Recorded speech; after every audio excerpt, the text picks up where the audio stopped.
Imaginez un froid qui ne se contente pas de vous couper la peau, mais qui semble glacer votre âme même. Nous sommes en décembre 1941. Le décor est une plaine blanche et infinie, à seulement 30 km des tours du Kremlin, à Moscou.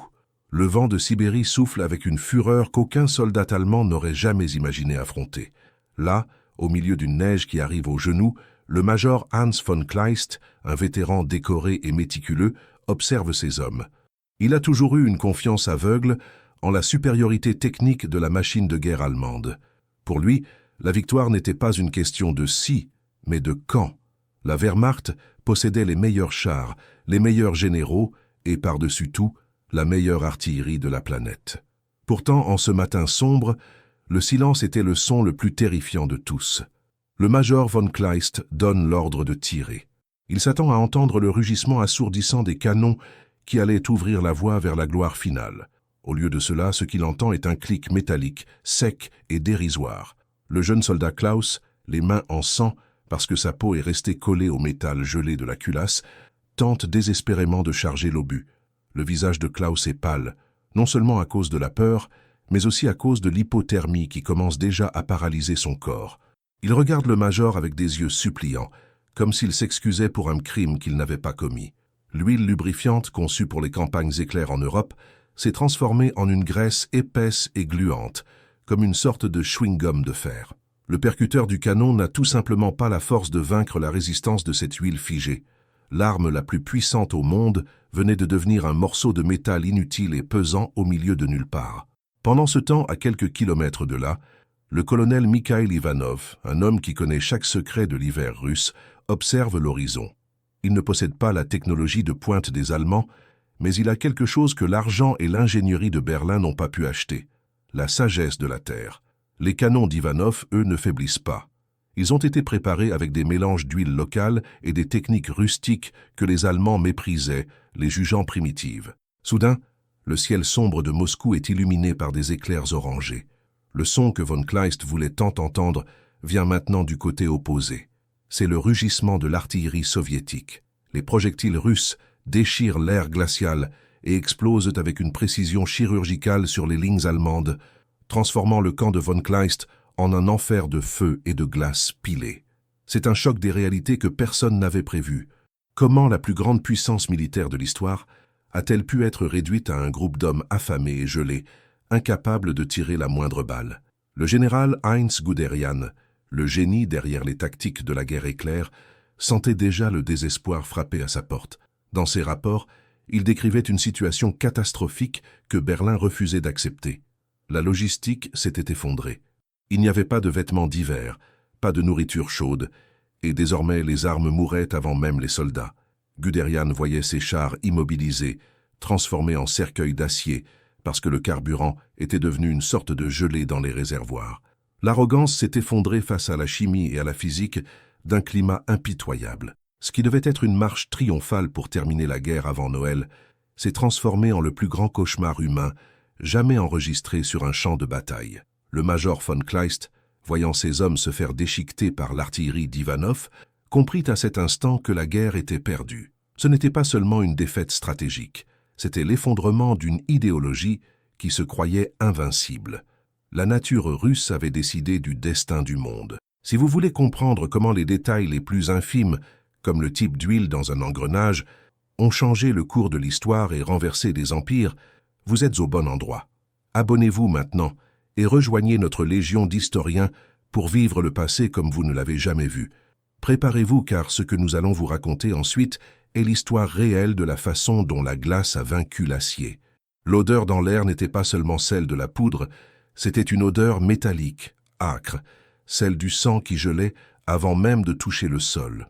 Le soldat Klaus essayait de se réchauffer les mains sous ses aisselles, mais il ne sentait plus ses doigts. Il voyait ses camarades tomber un à un, non pas sous les balles, mais parce que leur corps abandonnait tout simplement. Le major von Kleist tentait de garder sa posture, mais sa boussole morale et militaire tournait sans aucun contrôle. Il regardait ses canons, ces chefs-d'œuvre de l'ingénierie allemande, et ressentait une envie folle de rire de cette ironie cruelle. Ils avaient tout, sauf l'essentiel, le respect de l'ennemi et du climat. Le colonel Ivanov, de l'autre côté, ne ressentait aucun plaisir dans la destruction, mais il éprouvait un profond sentiment de justice. Pour lui, chaque tir de son artillerie était la voix d'une terre violée qui ripostait désormais avec toute sa fureur ancestrale.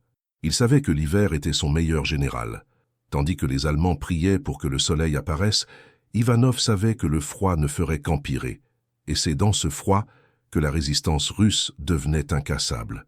C'est l'histoire d'un moment où la technologie a échoué et où la volonté humaine, testée à sa limite extrême, a décidé de qui vivrait pour raconter l'histoire. Suivez avec nous chaque détail technique de cet échec logistique catastrophique et le drame humain d'hommes envoyés au bout du monde, sans savoir que ce bout du monde était, en réalité, un champ de neige aux abords de Moscou. Restez avec nous, car ce qui va suivre va changer tout ce que vous pensez de la Seconde Guerre mondiale. Les colonnes de fer allemandes semblaient inarrêtables alors qu'elles traversaient les plaines russes comme un couteau dans du beurre chaud. En cet été 1941, le sentiment parmi les soldats de la Wehrmacht n'était pas seulement de la confiance, c'était de la supériorité absolue. Ils avaient écrasé la Pologne en quelques semaines. Ils avaient humilié la France, l'armée la plus respectée d'Europe, en un peu plus d'un mois. Pour des hommes comme le major Hans von Kleist, l'invasion de l'Union soviétique, la célèbre opération Barbarossa, n'était qu'une étape logique de plus vers la domination totale du continent. Kleist était un officier d'artillerie vétéran, un homme qui croyait aveuglément en la précision millimétrée de l'ingénierie allemande. Pour lui, chaque canon, chaque obus et chaque engrenage de son équipement étaient des chefs-d'œuvre technologiques, conçus pour fonctionner avec la perfection d'une montre de luxe.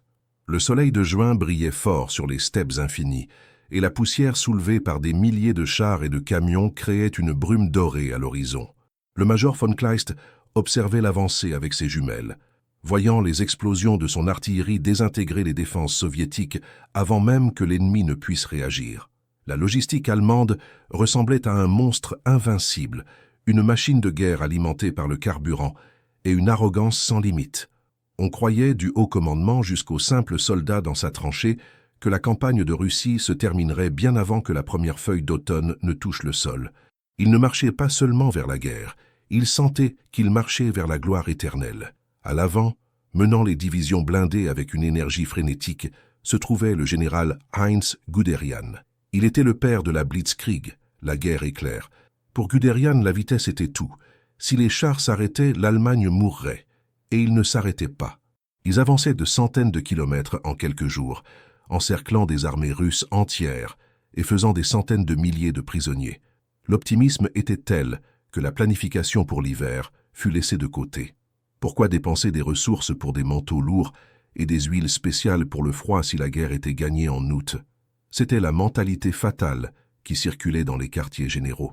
Ils regardèrent les cartes de la Russie et ne voyaient que de l'espace à conquérir, ignorant que ce sol avait déjà englouti des empires bien plus vastes que le leur par le passé.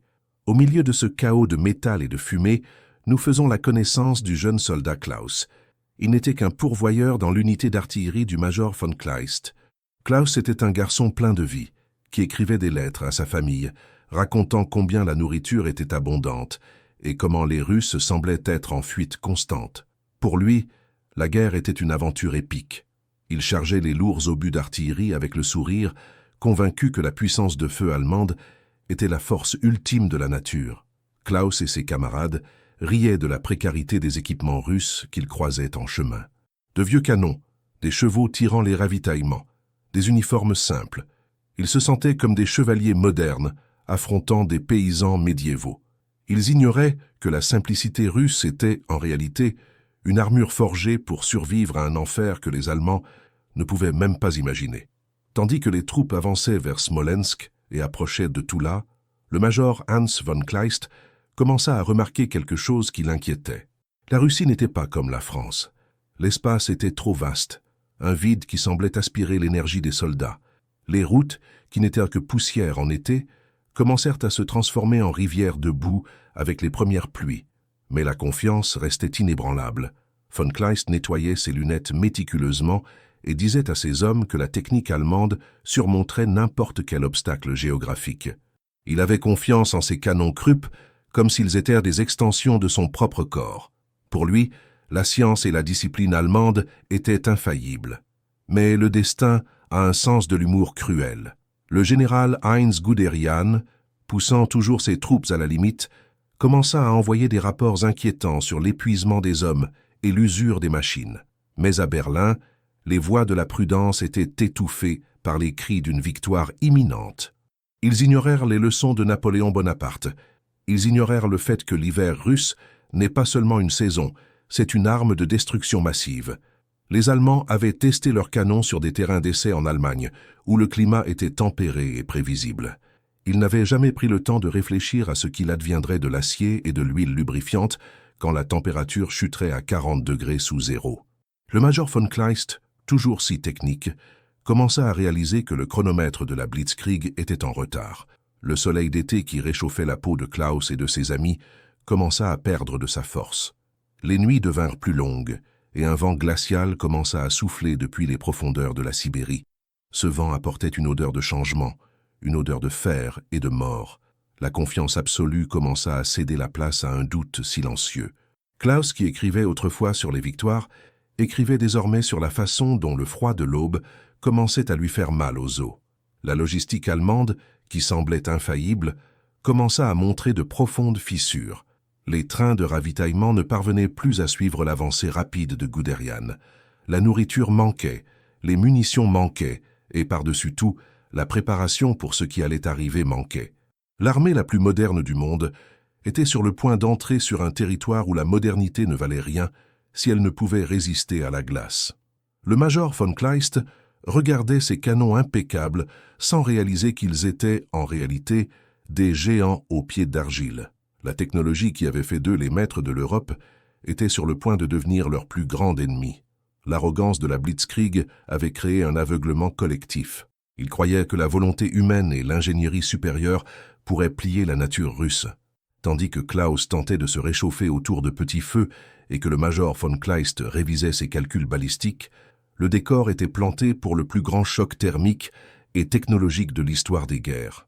Le cauchemar ne faisait que commencer à prendre forme, et ce qui était autrefois une marche triomphale était sur le point de devenir une lutte désespérée pour la survie dans un monde qui, tout simplement, ne voulait pas d'eux. Le changement de fortune arriva lentement, puis d'un coup. La boue qui emprisonnait les chars de Guderian commença à geler, facilitant le mouvement pour un bref instant, ce qui donna aux Allemands un faux sentiment de soulagement. Le vent changea de direction et apporta un avertissement glacé que personne n'était prêt à entendre. Cette boue infinie qui avait englouti les roues des camions et les chenilles des chars devenait maintenant solide comme du roc en l'espace de quelques heures. Au début, le général Heinz Guderian ressentit un soulagement passager. Après tout, un sol dur signifiait que ses blindés pourraient enfin avancer vers Moscou sans rester embourbés jusqu'au cou. Mais ce soulagement fut de courte durée, vraiment très courte. Le froid qui arriva n'était pas un froid ordinaire. C'était une force de la nature qui semblait vouloir expulser tout être vivant de ces steppes. La température commença à chuter d'une manière telle que les thermomètres allemands ne parvenaient même plus à la mesurer correctement. Parler du froid est facile quand on est confortablement installé chez soi, mais ressentir ce que ces hommes ont ressenti est une toute autre histoire. Le général Heinz Guderian regardait ses cartes puis ses soldats, et ce qu'il voyait lui brisait le cœur. Il voyait des hommes trembler dans des uniformes légers, conçus pour une campagne d'été rapide qui aurait dû se terminer depuis des mois. Il commença à s'impatienter, à envoyer des rapports urgents, presque désespérés, réclamant des manteaux, des gants et des bottes en feutre. Mais les réponses qui venaient du haut commandement étaient aussi froides que la glace à l'extérieur. On disait que la priorité était au carburant et aux munitions, que le soldat allemand était assez fort pour endurer cela. Le problème, c'est que sans vêtements adéquats, les soldats se transformaient en statues de glace avant même de pouvoir tirer un seul coup de feu. Le jeune soldat Klaus le sentit dans sa chair, littéralement. Il était chargé de porter les lourds obus, une tâche qui exigeait force et rapidité. Par un matin gris et silencieux près de Smolensk, il commit l'erreur que beaucoup commirent. Il posa sa main nue sur le métal froid du canon. Ce fut instantané. La peau de la paume de sa main resta collée à l'acier, comme si elle avait été fixée avec la pire des colles. Lorsqu'il tenta de tirer par pur réflexe de douleur, il laissa des lambeaux de chair derrière lui, collés au métal gris. Le métal à moins 30 degrés ne se contente pas de refroidir, il brûle.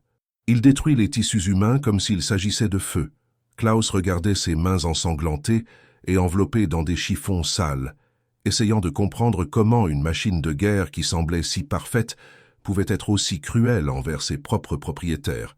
Le major Hans von Kleist, un homme qui croyait aveuglément en l'ingénierie et en la supériorité technique allemande, était dans un état de choc absolu. Il avait toujours été fier de la précision chirurgicale de ses canons Krupp, mais maintenant, devant les portes de Tula, il voyait quelque chose qui défiait toute sa logique militaire. Ces hommes tentaient de faire feu pour ouvrir la voie, mais le percuteur des armes ne bougeait tout simplement pas. L'huile lubrifiante, cette substance qui devait garantir le fonctionnement fluide de chaque pièce, avait changé d'état physique. Elle avait pris la consistance d'une colle épaisse, une résine visqueuse qui bloquait tout le mécanisme interne. Les obus allemands, qui auraient dû exploser et semer la terreur dans les lignes ennemies, restaient souvent bloqués sur place. Et quand ils finissaient par sortir, ils produisaient un son étouffé et tombaient dans la neige poudreuse sans détonner. Le mécanisme d'allumage était tout simplement gelé, mort. Von Kleist voyait, avec un mélange de dégoût et de désespoir, ses artilleurs uriner sur les canons pour tenter de dégeler le métal avec la chaleur corporelle. C'était un acte d'humiliation totale, un cri de détresse qui montrait l'effondrement complet de cette prétendue supériorité technique. La machine de guerre la plus moderne du monde était en train d'être vaincue par un lubrifiant qui ne supportait pas l'hiver russe. De l'autre côté de la ligne, le décor était bizarrement différent, presque surréel. Le colonel Mikhail Ivanov observait la ligne de front avec un calme qui irritait profondément les Allemands. Il connaissait ce monstre appelé hiver depuis qu'il était enfant. Il savait que la terre russe n'était pas seulement un champ de bataille, c'était une alliée. Ses canons n'étaient pas aussi beaux ou sophistiqués que ceux de von Kleist, mais ils avaient un avantage imbattable. Ils fonctionnaient. Ivanov et ses hommes utilisaient un mélange rustique d'huile et de kérosène, une technique simple qui empêchait le gel même sous les températures les plus brutales. Tandis que les Allemands luttaient contre leurs propres armes bloquées, l'artillerie soviétique d'Ivanov rugissait sans interruption.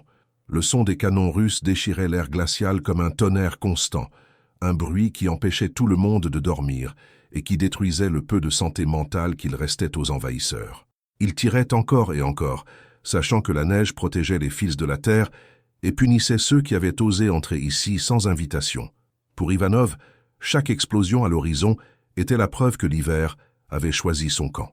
L'atmosphère d'optimisme que les Allemands avaient apportée d'Europe centrale s'était évaporée en même temps que l'haleine gelée des soldats. Maintenant, ce qu'il restait, c'était une tension sombre, une peur qui pénétrait les os et n'en sortait plus. Le général Heinz Guderian voyait ses chars immobilisés, non pas par manque de courage de ses hommes, mais parce que l'huile des moteurs s'était transformée en une gelée impossible à brûler. Il voyait ses soldats perdre doigts, oreilles et nez à cause des gelures noires. Ce rêve d'une victoire rapide avant Noël était en train d'être enterré sous des couches et des couches d'une neige blanche et silencieuse. Cette immensité blanche, qui de loin ressemblait à un paysage de carte postale, était devenue le plus grand piège mortel de l'histoire de l'humanité. Les soldats allemands, qui marchaient autrefois le torse bombé, se recroquevillaient désormais dans des trous dans la neige, tentant de partager leur chaleur corporelle avec des chevaux moribonds. L'odeur de la poudre avait été remplacée par l'odeur de la chair gelée et du métal froid. La guerre avait changé de visage. Ce n'était plus une question de stratégie brillante ou de savoir qui possédait le meilleur char. Maintenant, c'était une lutte primitive pour la survie contre un ennemi qui ne pouvait pas être abattu, qui ne pouvait pas être encerclé et qui ne connaissait pas le mot reddition, l'hiver russe. Le major Hans von Kleist regardait ses hommes et voyait en eux le reflet de son propre échec. La précision allemande avait été vaincue par la rusticité russe. Le soldat Klaus, les mains bandées et le visage pâle, ne pensait plus aux médailles ou à la gloire. Il ne pensait qu'à la douceur de sentir la chaleur d'une cheminée, chose qui semblait appartenir à une autre vie, sur une autre planète. Pendant ce temps, le colonel Mikhail Ivanov donnait l'ordre pour une nouvelle salve de tir. L'air aux abords de Tula n'était pas seulement froid, c'était une lame tranchante qui coupait les poumons à chaque respiration. Le major Hans von Kleist, un homme qui avait passé sa vie à croire en la perfection de l'ingénierie allemande, sentait que le monde qu'il connaissait partait en morceaux. Il ajusta ses jumelles avec des mains tremblantes, mais ce n'était pas seulement le froid qui le faisait vibrer, c'était un sentiment d'impuissance qui lui parcouraient l'échine. Il regarda ses batteries d'artillerie, ces fiers obusiers qui auraient dû dégager la route vers Moscou, et vit ce qui ressemblait à un cimetière de métal gris sous un ciel de plomb. À ses côtés, le jeune soldat Klaus tentait désespérément de charger l'un des projectiles. Le garçon avait à peine 20 ans, mais son visage était vieilli par le givre, avec des taches blanches, signe de début de gelure sur les joues. Klaus saisit l'obus de métal lourd, et le contact de l'acier gelé avec ses gants usés sembla le brûler. Il poussa la munition à l'intérieur de la culasse au prix d'un effort qui paraissait surhumain, le métal grinçant contre le métal, un son sec qui résonnait dans l'immensité blanche et silencieuse de la steppe russe. Hans von Kleist donna l'ordre. Le canon rugit, un éclair orangé déchirant la brume grise pendant une brève seconde. Le major garda les yeux fixés sur l'horizon, s'attendant à voir l'explosion dévastatrice qui désintégrerait les lignes défensives russes. Il compta les secondes mentalement. 1, 2, 3. Le projectile toucha le sol, mais il n'y eut pas de feu. Il n'y eut pas le fracas assourdissant qui aurait dû secouer la terre. Ce qu'on entendit fut un son sourd, un impact étouffé, comme si une pierre avait été jetée dans un seau de farine. À travers ses lentilles, Kleist vit la trace dans la neige. L'obus allemand, un bijou de technologie militaire, s'était simplement enfoncé dans la neige profonde et avait disparu. Il resta là, enterré dans le sol gelé, comme un secret inutile. Le major sentit une boule dans sa gorge. Il ordonna un autre tir, puis encore un autre. Le résultat fut le même. Une séquence d'impacts silencieux, une symphonie d'échecs qui semblait se moquer de toute la doctrine militaire de la Wehrmacht. Le mystère de ces obus qui n'explosaient pas commença à ronger le moral des hommes plus vite que le froid lui-même. Klaus regardait le major avec des yeux écarquillés, cherchant une explication qui n'existait pas dans les manuels. La vérité technique était cruelle et simple, une chose que même le général Heinz Guderian, dans ses plans les plus pessimistes, n'avait pas prévue avec une totale clarté. Les fusées allemandes étaient des chefs-d'œuvre de précision, sensibles et complexes, conçus pour détonner au moindre contact avec la cible. Mais le froid de 40 degrés sous zéro avait transformé l'huile lubrifiante à l'intérieur des mécanismes en une graisse épaisse et collante presque comme de la colle. Les percuteurs, qui auraient dû frapper la charge de détonation avec la vitesse de l'éclair, se déplaçaient désormais au ralenti, paresseux et bloqués par le gel. De plus, la neige russe n'était pas seulement de la neige. C'était un matelas profond et mou qui absorbait l'impact initial. Sans la force nécessaire pour activer le mécanisme gelé, le projectile devenait un simple morceau de fer inerte. Pour un officier vétéran comme Kleist, voir ses armes faillir de la sorte était comme voir un dieu saigner. La supériorité technique, le pilier sur lequel l'invasion avait été bâtie, était en train d'être vaincue par la physique élémentaire d'un hiver auquel il n'avait pas été invité. Tandis que les Allemands luttaient contre leurs propres armes, le décor de l'autre côté offrait un cauchemar de contraste. Le colonel Mikhail Ivanov, positionné à quelques kilomètres de là, n'avait pas le même problème. Ivanov connaissait cette terre. Il savait que l'hiver n'était pas un ennemi, mais un allié brutal pour quiconque savait parler sa langue. L'artillerie russe était brute, simple et robuste. Ses mécanismes étaient fabriqués avec des tolérances plus larges, lubrifiés avec des huiles qui ne gelèrent pas et servis par des hommes qui acceptèrent le froid comme une condition de vie, non comme une sentence de mort. Quand Ivanov donnait l'ordre, le ciel semblait se déchirer. Contrairement au silence humiliant des Allemands, les canons russes répondaient avec une fureur constante. Chaque tir d'Ivanov était suivi d'une véritable explosion, un éclair qui illuminait la neige et projetait des éclats d'acier et de terre gelée de tous côtés. Le major Hans von Kleist entendait le son de l'artillerie ennemie et sentait le sol vibrer sous ses bottes. C'était un son d'autorité. C'était le son du maître des lieux, expulsant un intrus qui n'avait pas apporté le manteau adéquat. Le désespoir logistique que le général Heinz Guderian décrivait dans ses rapports prenait forme là sur la ligne de front. Guderian savait que les lignes de ravitaillement étaient étirées jusqu'à la rupture, que les soldats mouraient du typhus et de faim, mais voir l'artillerie, le cœur de la guerre moderne, s'arrêter de fonctionner était le signe définitif de l'effondrement. Klaus, le jeune soldat, pleurait désormais silencieusement tout en essayant de gratter la glace d'une pièce d'artillerie avec ses mains nues, ses gants s'étant déchirés. La sueur sur son visage gelait instantanément, créant de petites perles de glace qui blessaient sa peau. Le sentiment d'impuissance était absolu. Les officiers allemands, autrefois si arrogants dans leurs uniformes impeccables, ressemblaient maintenant à des fantômes errant dans un enfer blanc. Ils tiraient sur les Russes et ne recevaient en retour que le silence de la neige, suivi par la riposte mortelle et tonitruante de Mikhail Ivanov. Ce n'était pas seulement une panne mécanique, c'était un symbole. La machine de guerre allemande, qui avait écrasé l'Europe avec la précision d'une horloge suisse, avait rencontré quelque chose qui ne pouvait être chronométré ou ajusté, la résistance implacable de la nature russe. Kleist s'approcha de l'un des obus qui avait échoué, une pièce qui était tombée près de sa position, après un ricochet bizarre. Il toucha le métal. Il était si froid qu'il semblait aspirer la vie de son corps. Il pensa à sa maison, au confort des villes allemandes, puis regarda l'immensité blanche devant lui. Moscou était si proche, ses tours presque visibles à l'horizon par temps clair, mais ses obus enterrés dans la neige disaient la vérité que personne ne voulait admettre. Ils étaient pris dans un piège de glace, tirant des balles à blanc contre un géant qui s'éveillait avec toute sa force. Klaus finit par s'effondrer à côté du canon, épuisé, les membres lourds. Le major ne le réprimanda pas. La discipline militaire n'avait plus de sens quand la science elle-même les avait abandonnés. Le silence qui suivit l'échec des machines allemandes ne dura pas longtemps. C'était un silence pesant, de ceux qui font bourdonner les oreilles, interrompu seulement par le sifflement du vent cinglant qui traversait les tuniques légères des soldats, comme si elles étaient en papier. Mais de l'autre côté de ce rideau blanc de neige et de désespoir, le décor était complètement différent.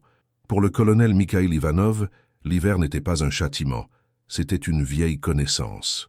Il ne voyait pas la glace comme un ennemi, mais comme le terrain où son peuple avait appris à lutter et à vaincre. Tandis que les Allemands claquaient des dents et tentaient de réchauffer l'huile de leurs canons avec des feux de fortune qui suffisaient à peine à dégourdir les mains, Ivanov donna l'ordre qui allait changer le destin de cet après-midi sombre. Il leva le bras, fit le signal, et soudain, l'horizon explosa.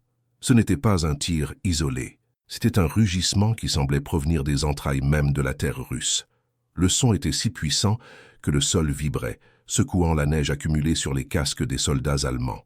Le major Hans von Kleist, qui croyait encore dur comme fer il y a quelques semaines à la perfection de l'ingénierie allemande, sentit le coup dans sa poitrine avant même d'entendre le fracas. Il vit, horrifié, les lueurs orangées déchirer le gris du ciel. Les canons russes, que les soldats appelaient le dieu de la guerre, s'étaient réveillés, et ils étaient furieux. Le jeune soldat Klaus, recroquevillé dans un trou dans la neige qu'il tentait désespérément d'appeler une tranchée, sentit la panique monter dans sa gorge. Il regarda autour de lui et vit ses camarades tenter en vain de débloquer leurs propres équipements. C'était une scène de cauchemar. Les obus allemands, joyaux de la technologie militaire, n'étaient en plus que des morceaux de fer inutiles. Mais les Russes tiraient sans relâche. Et puis arriva ce son qu'aucun soldat ayant été sur le front russe n'oubliera jamais. Un sifflement aigu, strident et long qui ressemblait au cri de 1000 démons volant à basse altitude. C'étaient les roquettes Katyusha, les célèbres orgues de Staline. À chaque salve de roquettes, la terre s'envolait vers le ciel en colonnes de feu et de débris. Là où les roquettes tombaient, il ne restait rien. Klaus vit un nid de mitrailleuses disparaître en une seconde, ne laissant qu'un cratère fumant là où se trouvaient ses amis l'instant d'avant. Il regardait le major von Kleist, cherchant un ordre, un cri de commandement, n'importe quoi qui ait du sens dans ce chaos. Mais von Kleist était paralysé. Il ne comprenait pas comment, par ce froid à fendre les pierres, ou même la graisse de la soupe gelée dans l'assiette, les armes de l'ennemi fonctionnaient avec la précision d'une horloge. L'explication était d'une simplicité presque insultante pour l'orgueil allemand. Tandis que les ingénieurs de Berlin concevaient des armes avec des ajustements millimétriques et des pièces nécessitant des huiles fluides et coûteuses, l'équipement de Mikhail Ivanov était rustique, presque brut. Les canons soviétiques avaient été fabriqués avec des jeux plus importants entre les pièces mobiles. Là où le métal allemand se dilatait ou se contractait et bloquait tout par manque d'espace, le métal russe avait de la place pour respirer. Ils utilisaient des huiles de basse viscosité, des mélanges qui ressemblaient à de l'eau et qui ne se transformaient pas en cette graisse pâteuse et dure qui rendait les percuteurs allemands inutilisables. Les fusées russes avaient été dessinées pour l'enfer sibérien. Elles n'hésitaient pas. Elles ne faillaient pas. Le général Heinz Guderian, à son poste de commandement avancé, recevait les rapports et sentait le poids de la défaite frapper à sa porte. Il voyait ces chars Panzer, la terreur de l'Europe, immobilisés comme des statues de métal au milieu de nulle part. Le carburant gelait dans les réservoirs, les batteries mouraient et les moteurs refusaient de donner signe de vie. Pendant ce temps, l'artillerie d'Ivanov continuait de châtier les lignes allemandes. Guderian réalisa, peut-être trop tard, que la logistique était devenue une mauvaise plaisanterie. La supériorité technique, qui était la plus grande fierté de la Wehrmacht, était devenue sa plus grande faiblesse. Il luttait contre une nature qu'il ne connaissait pas, utilisant des outils qui n'avaient pas été conçus pour cette scène. Pour le soldat Klaus, la guerre n'était plus une question d'idéologie ou de conquête. C'était une question de survie pure et simple. Il voyait le major von Kleist tenter désespérément de faire tirer un canon, frappant la pièce avec un marteau pour voir si le percuteur se libérait de la glace. C'était un combat perdu d'avance. À chaque tentative frustrée, une nouvelle salve d'obus russes s'abattait sur eux, propageant éclats et morts. L'odeur de la poudre brûlée se mélangeait à l'odeur métallique du sang et à l'odeur âcre de la terre retournée. Le ciel, autrefois d'un blanc infini, était maintenant taché par des colonnes de fumée noire qui s'élevaient de partout. Mikhail Ivanov, observant le champ de bataille à travers ses jumelles, voyait l'ennemi vaciller. Il savait que le moral des Allemands s'effondrait en même temps que leurs machines. Le tonnerre russe n'était pas seulement un bruit de canon, c'était un message psychologique. C'était le son d'un peuple qui était chez lui, luttant avec des armes qui appartenaient à cette terre. Chaque explosion rappelait aux envahisseurs qu'ils n'étaient pas les bienvenus et que la nature russe avait choisi son camp. Le major von Kleist, le visage souillé de suie et les doigts commençant déjà à noircir à cause de la nécrose due au froid, comprit enfin la gravité de la situation. Il regarda ces hommes et ne vit que des ombres de ce qui fut autrefois une armée invincible. Ils étaient traqués comme des animaux dans un piège de glace. L'artillerie russe ne laissait aucun répit. C'était un bombardement constant, une pluie d'acier qui ne permettait à personne de lever la tête. Le tonnerre d'Ivanov était devenu le cauchemar de chaque soldat allemand retranché, un son qu'ils entendraient dans leurs rêves pour le restant de leurs jours, s'ils en avaient encore. Klaus sentit la chaleur d'une explosion proche, et pendant une brève seconde, cette chaleur fut presque la bienvenue, malgré le danger de mort. C'était la seule chose qui réchauffait son corps dans ce désert gelé. Il se recroquevilla encore plus, ferma les yeux et pria. Il pria pour que le prochain sifflement des roquettes Katyusha ne soit pas le dernier qu'il entendrait. Mais le son ne s'arrêtait pas. La contre-attaque soviétique ne faisait que commencer, et la réponse du tonnerre russe résonnait à travers toutes les steppes, laissant clair que la marée de la guerre avait changé de direction et que l'enfer, cette fois, était fait de glace et de feu soviétique. La neige n'était plus seulement un paysage ou un obstacle sur le chemin, elle était devenue le plus grand ennemi que ces hommes aient jamais affronté. Le silence qui émanait des batteries allemandes était effrayant, un vide qui faisait plus de mal que le bruit des explosions. Le soldat Klaus sentait que ses doigts n'appartenaient plus à son corps.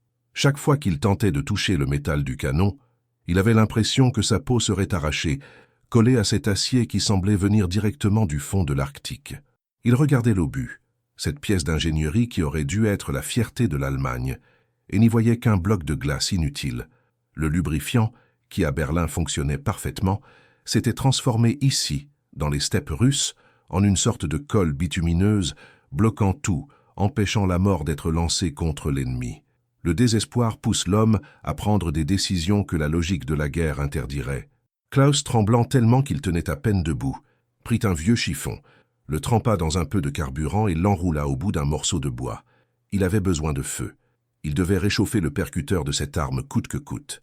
Le major Hans von Kleist observait de loin, les yeux creusés et le visage brûlé par le vent cinglant. Il savait qu'allumer une torche là, au milieu de cette plaine blanche et ouverte, revenait à dessiner une cible géante sur la poitrine de chaque soldat. Mais que pouvait-il faire? Sans les canons, ils n'étaient en que des cibles statiques, attendant le coup de grâce. Kleist vit Klaus approcher la flamme du mécanisme de tir, une lumière jaune et tremblante tentant de lutter contre l'immensité grise de l'hiver russe. C'était une scène à la fois pathétique et héroïque. Le soldat tentait de redonner vie à une machine morte, tandis que la chaleur de la torche révélait sa position aux observateurs soviétiques qui étaient aux aguets. De l'autre côté, le colonel Mikhail Ivanov n'avait pas besoin de torche. Il voyait l'éclat des flammes allemandes à travers ses jumelles et ressentait presque de la pitié pour une telle ingénuité. Pour Ivanov et ses hommes, ce froid était un vieux complice, un voisin bruyant qu'il savait ignorer. L'artillerie russe continuait de cracher du feu. Les canons soviétiques, construits avec des jeux plus larges et utilisant des huiles rustiques qui ne gelaient pas, ne s'arrêtaient pas une seconde. Tandis que les Allemands luttaient pour effectuer un seul tir, Ivanov coordonnait une pluie d'acier qui tombait sans pitié sur les tranchées ennemies. Le contraste était brutal. D'un côté, la technologie de pointe qui avait conquis l'Europe était à genoux, vaincue par un thermomètre cassé.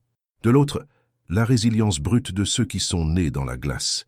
Le général Heinz Guderian, le maître de la guerre éclair, l'homme qui croyait que les chars pouvaient résoudre n'importe quel problème, écrivait désormais dans ses journaux avec une frustration frisant la folie.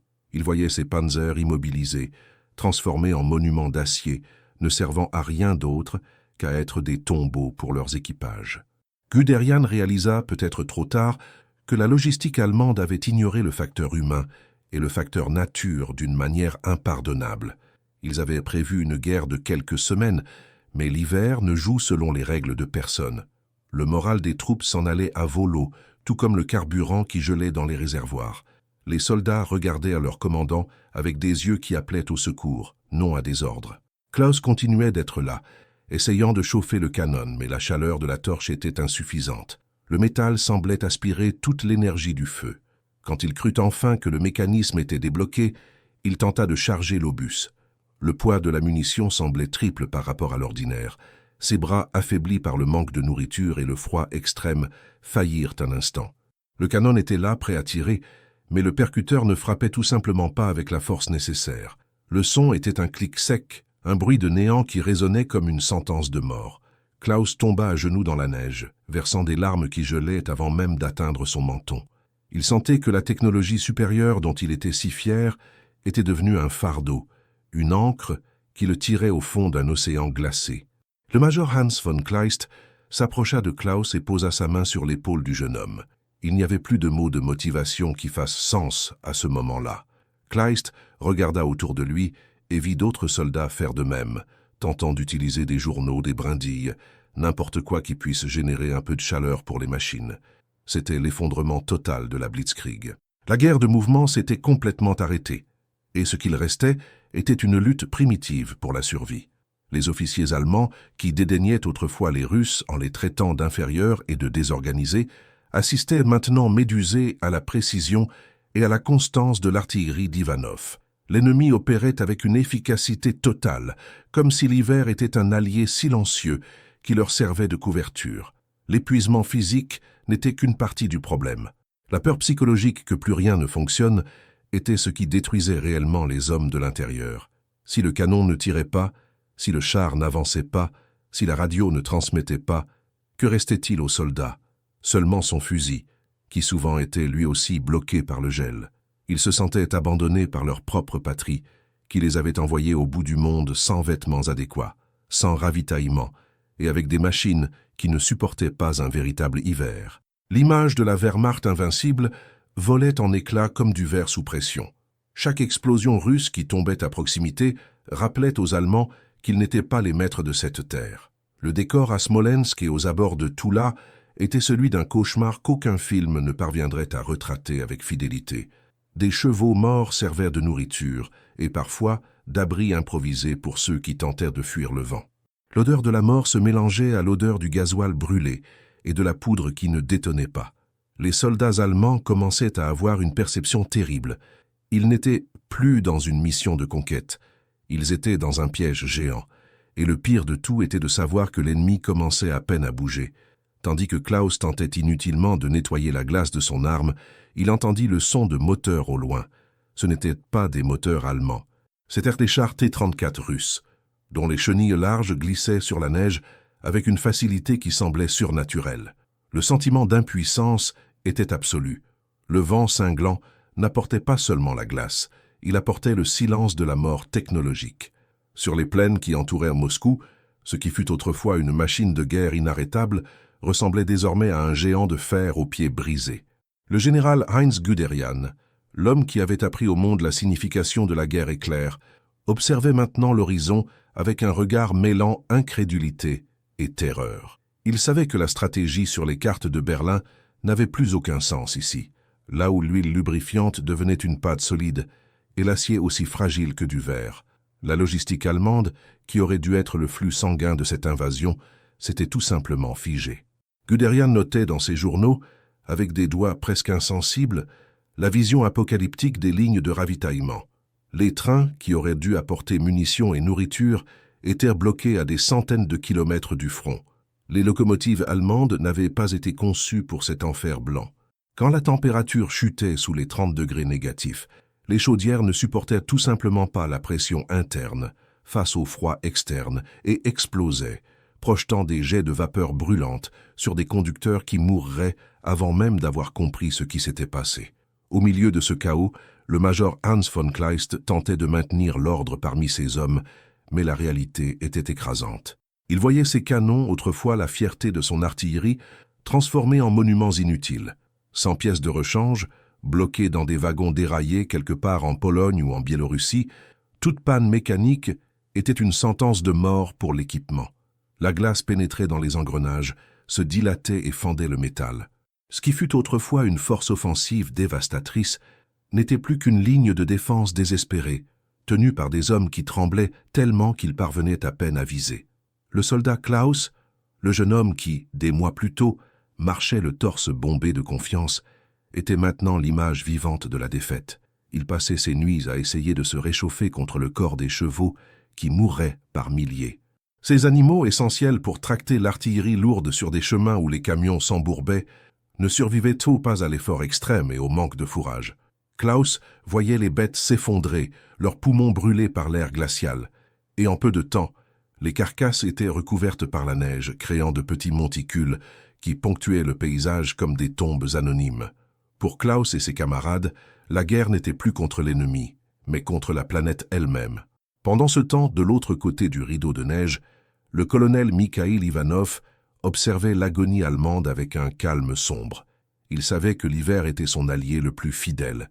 Ivanov voyait à travers ses jumelles ce que les Allemands appelaient le cimetière des machines. Des chars abandonnés, des camions aux moteurs fondus et des canons silencieux éparpillés dans les steppes. Pour les soviétiques, c'était l'heure du tournant. L'artillerie d'Ivanov, préparée avec des huiles spéciales et des tactiques d'entretien rudimentaires mais efficaces, continuait de tirer. Chaque fracas des canons russes rappelait au major Hans von Kleist que la supériorité technique allemande avait été vaincue par le climat et par la résistance humaine. Le paysage de Smolensk et de Toula s'était transformé en décor de films d'horreur. Le métal des machines allemandes, qui aurait dû symboliser le progrès et la conquête, n'était plus que de la ferraille froide. Le général Heinz Guderian voyait ses plans d'encerclement de Moscou fondre, non par la chaleur, mais par la paralysie totale de ses moyens de transport. Sans chevaux, sans train et sans carburant, la Wehrmacht était enchaînée à la glace. L'artillerie allemande, autrefois la terreur de l'Europe, était devenue inefficace, incapable de tirer une suite de coups sans qu'un percuteur ne se brise ou qu'un mécanisme de recul ne se bloque. L'effondrement moral suivit l'effondrement physique. Les soldats voyaient leur commandant, comme Hans von Kleist, tenter de garder leur dignité tout en claquant des dents. La faim était une compagne constante, puisque les rations ne parvenaient plus jusqu'à eux. Le soldat Klaus se souvenait des promesses d'une victoire rapide avant Noël, mais maintenant, Noël n'était plus qu'une date, où le seul cadeau était la peur de ne pas se réveiller le lendemain matin. Le rêve de la conquête russe était devenu un cauchemar de faim, d'isolement et de mort silencieuse. La retraite, lorsqu'elle fut enfin autorisée dans certains secteurs, fut un spectacle de misère. Des hommes abandonnaient des armes lourdes parce qu'ils n'avaient aucun moyen de les transporter. Des canons valant des fortunes étaient laissés derrière, destinés à être capturés ou simplement engloutis par la neige. Le général Heinz Guderian savait que c'était le point de non-retour. Le mythe de l'invincibilité de l'Allemagne était resté enterré sous les couches de glace des steppes russes. Le coût humain était incalculable, et le coût matériel signifiait que l'Allemagne n'aurait plus jamais la même force qu'auparavant. Des années plus tard, les survivants regarderaient en arrière et se souviendraient de cet hiver comme du moment où la guerre s'est décidée. Ce ne fut pas seulement une bataille de soldats, mais une bataille contre la nature et contre sa propre arrogance. Le major Hans von Kleist, s'il survivait, porterait en lui les cicatrices du froid, et le souvenir du son des canons russes qui ne s'arrêtaient jamais, tandis que les siens se taisaient. Le colonel Mikhaïl Ivanov resterait dans les mémoires comme l'un des architectes de la résistance qui sauva sa nation au moment le plus sombre. L'héritage de cet affrontement demeure aujourd'hui dans les mémoriaux qui jalonnent la route de Moscou. C'est une leçon éternelle sur les limites de la technologie et le pouvoir de la résilience humaine. Les machines peuvent être puissantes, mais elles dépendent d'une logistique que l'orgueil ignore souvent. L'hiver 1941 a montré que, face à la fureur de la nature, même les armées les plus modernes peuvent être réduites à des hommes désespérés, luttant pour un morceau de pain et un peu de chaleur. Cette histoire nous enseigne que la guerre est le théâtre des plus grandes tragédies et que la paix est le seul chemin pour la préservation de l'humanité. Que les leçons apprises dans le froid des steppes ne soient jamais oubliées, afin que les générations futures n'aient pas à répéter les mêmes erreurs. Le courage de ceux qui ont résisté et la souffrance de ceux qui ont été envoyés dans un piège mortel servent de rappel que la brutalité ne doit jamais être le destin d'aucun peuple. Si vous vous êtes senti immergé dans ce voyage épique à travers la glace et l'histoire, n'oubliez pas de soutenir notre travail. Aimez cette vidéo, partagez-la avec ceux qui apprécient les grands récits historiques et abonnez-vous à la chaîne pour ne pas manquer nos prochains documentaires. Votre participation est ce qui nous pousse à continuer de raconter les histoires qui ont façonné notre monde. Et maintenant, nous aimerions vous entendre. Quelle autre grande bataille ou moment décisif de l'histoire aimeriez-vous voir détaillé ici sur la chaîne? Laissez votre suggestion en commentaire et aidez-nous à choisir notre prochain thème. À la prochaine, chers historiens.